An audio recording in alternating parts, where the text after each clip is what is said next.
আমরা বিজ্ঞাপনের হার বাড়াবো, কিন্তু আমরা চেষ্টা করবো যে যেটা সঠিক প্রদর্শন সেটা মধ্যে প্রতিফলন। আর স্থানীয় পত্রিকা এবং ইংলিশ যেই আমাদের নিউজ পেপারগুলো আছে সেগুলোর ক্ষেত্রে আমরা যেটা করার চেষ্টা করছি সেটা হচ্ছে স্থানীয় পত্রিকাতেও আমরা প্রচার সংখ্যা কমিয়ে দিব। 1000 বেরো করা সম্ভব আমরা জানি, তবে প্রচার সংখ্যা কমিয়ে ওদেরকেও আমরা বিজ্ঞাপনের হার বাড়াবো ওদের জন্য। আর যেটা করবো সেটা হচ্ছে ইংলিশ পত্রিকার ক্ষেত্রেও প্রচার সংখ্যা কমিয়ে দিব। ইংলিশ পত্রিকা গড়ে 20-25 হাজার উপরে চাপ হয় না, এটা আমাদের পর্যবেক্ষণ। আমরা যারা প্রেসে আমরা পাঠিয়েছিল, অকাজের সাথে যোগাযোগ করেছে বা বিভিন্ন মাধ্যমে আমরা যতটুকু সুযোগ আছে জানার সুযোগ নিয়েছি।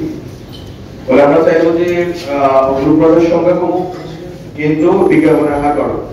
এই সুবিধা আমরা কেন দিব? সংবাদ মাধ্যম এটা তো মালিকদেরকে, সম্পাদকরা আমরা এই সুবিধা কেন দিব?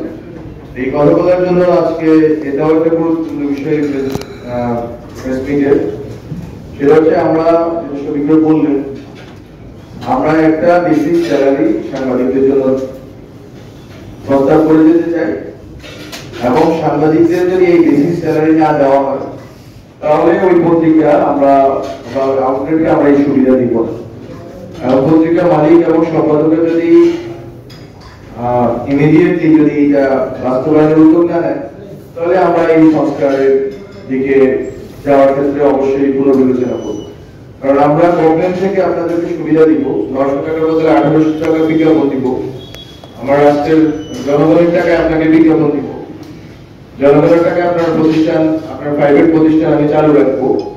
কিন্তু আপনি বলছেন যে জনগণকে বের করবেন না, আপনার এখানকার যে সাংবাদিক আছে সাংবাদিকদের আপনি যোগাযোগ দিবেন না। বলতো যে ক্রাইসিসটা তৈরি হয়, যে নৈতিক সংকট তৈরি হয়, সাংবাদিকরা এখানে ওখানে ভোটার পক্ষে হাত মারে এবং যেটা করে যে এক ধরনের রাজনৈতিক দুর্বৃত্তির ভিতরে ঢুকে। ফলে এই দুর্বৃত্ত পড়াটা বন্ধ করার জন্য অবশ্যই সাংবাদিকদের একটা ডিগনিফাইড লাইফ দিতে হবে। আমরা বহিষ্কারের জন্য অন্তত 3-4 বার চেষ্টা করেছি যে বসে নওয়াব এবং যে গ্যাটকো এবং আরো অন্যদেরকে মিলে বসে একটা সমাধানে আসার জন্য। কিন্তু আমার কাছে মনে হচ্ছে গত 3-4 মাসে আমার চেষ্টা আমি সফল হতে পারিনি।